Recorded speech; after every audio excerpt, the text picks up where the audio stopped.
Have you ever looked up at the moon and felt a sense of wonder?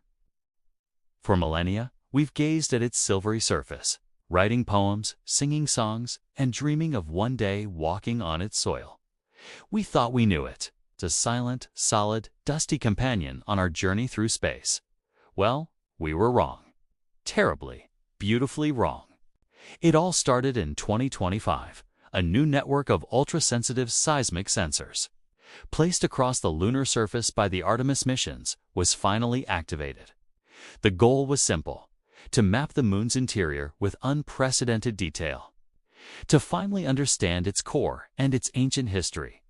Dr. Eris Thorne, geophysicist who had dedicated his life to this project, sat in a control room at Johnson Space Center, his heart pounding with anticipation. He'd spent decades arguing for this mission, convinced the moon held deeper secrets than we ever imagined. The initial data streamed in, looking exactly as predicted. Small moonquakes, meteorite impacts, the usual rumbles. The team charted the layers: crust, mantle, and a small, dense core. It was textbook stuff. Eris felt a pang of disappointment. Was that it? Was the moon really just a rock? Weeks turned into months. The data accumulated, building a more and more detailed picture. Then, one Tuesday morning, everything changed. A technician named Lena, running a routine diagnostic, noticed an anomaly. A subtle echo, a reverberation that shouldn't have been there. It was like tapping a bell. A solid rock doesn't ring. She called Eris over, her voice trembling slightly. "Doctor, you need to see this." Eris looked at the waveform, his brow furrowed. Lena was right. After a significant meteoroid impact on the far side, the moon had vibrated. Not for a few minutes, as expected, but for hours. The waves didn't just travel through the rock. They seemed to be bouncing off something, resonating within a vast, empty space. The data was undeniable. The moon rang like a bell. Panic and excitement warred in the control room.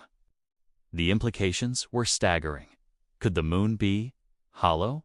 The idea was straight out of pulp science fiction, ridiculed by serious scientists for a century. Eris ordered every sensor to be recalibrated, every algorithm to be double-checked. He couldn't afford a mistake. This would either be the biggest discovery in human history or the end of his career. The team worked around the clock, fueled by coffee and a dizzying sense of destiny. They used the seismic data to perform a kind of planetary-scale ultrasound. As the image slowly resolved on the main screen, a collective gasp filled the room. Deep beneath the lunar mantle, where a solid core should have been, there was a structure. A perfectly spherical shell, miles thick, enclosing a vast empty cavern nearly 700 miles in diameter. It wasn't natural. The geometry was too perfect, the material composition unlike anything they had ever seen. The news was contained, classified at the highest level. How do you tell the world that its moon is not a moon? That it's an artifact, a megastructure? Who built it, and why? Theories flew thick and fast. Was it a dead alien spaceship? An ancient warning? A lifeboat? The questions were overwhelming. While the world leaders debated how to break the news, Dr. Thorne and his team delved deeper. They found something else, something even more profound. The inner surface of the shell wasn't smooth. It was covered in patterns. Intricate geometric lines etched into the super-hard material. They weren't random. They looked like writing. Or a circuit board the size of a planet. Using advanced pattern recognition software, they began to decipher the markings. It wasn't a language of words, but of mathematics, physics, and music. The patterns were a blueprint, a colossal repository of knowledge. It was a library. A library containing the accumulated wisdom of a civilization so ancient it predated life on Earth. They were the Voyagers, a species that had reached the pinnacle of existence.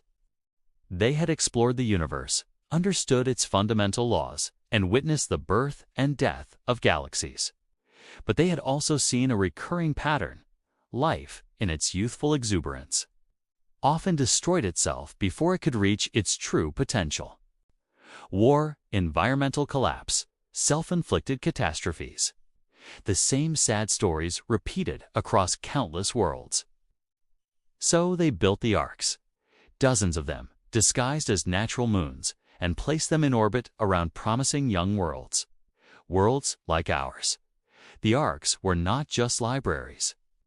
They were silent guardians. They were designed to wait, dormant, until the fledgling civilization on the planet below reached a critical point in its development. The ability to detect the ark's true nature. This achievement would be the sign that the species was ready. Ready for what? Ready for the greatest gift of all. Deep within the decoded files, they found the core message, the true purpose of the moon. It was a message of hope. The Voyagers had left behind the cure for every disease, the solution to sustainable energy, the secrets of faster-than-light travel, and, most importantly, the philosophical and societal frameworks for lasting peace. It was everything we needed to overcome our self-destructive tendencies and join the galactic community. It was a cosmic inheritance.